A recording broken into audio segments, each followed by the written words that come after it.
রাজধানী ঢাকা ও চট্টগ্রাম সহ দেশের মোট 11টি অঞ্চলের উপর দিয়ে দমকা বা ঝড়ো হাওয়া সহ বৃষ্টি ও বজ্রবৃষ্টির আশঙ্কায় সংশ্লিষ্ট এলাকার নদীবন্দরগুলোকে 1 নম্বর সতর্ক সংকেত দেখাতে বলেছে বাংলাদেশ আবহাওয়া অধিদপ্তর। শনিবার 13 জুন ভোর 5টা থেকে দুপুর 1টা পর্যন্ত দেশের অভ্যন্তরীণ নদীবন্দরগুলোর জন্য দেওয়া এক পূর্বাভাসে এ তথ্য জানানো হয়।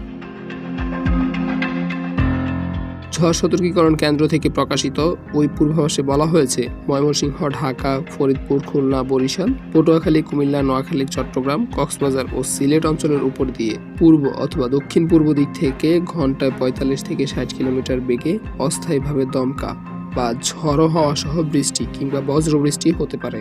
এ কারণে এসব এলাকার নদীবন্দরগুলোকে 1 নম্বর সতর্ক সংকেত দেখাতে বলা হয়েছে।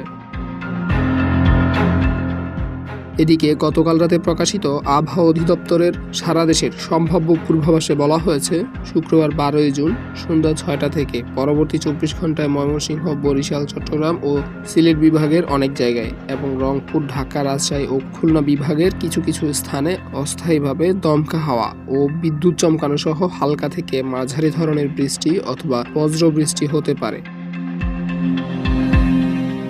পূর্বাভাসে আরও বলা হয়েছে, একই সময় দেশের কোথাও কোথাও মাঝারি ধরনের ভারী থেকে ভারী বর্ষণ হতে পারে, তবে সারা দেশে দিনের তাপমাত্রা প্রায় অপরিবর্তিত থাকতে পারে। অন্যদিকে রাতের তাপমাত্রা সামান্য বৃদ্ধি পাওয়ার সম্ভাবনা রয়েছে।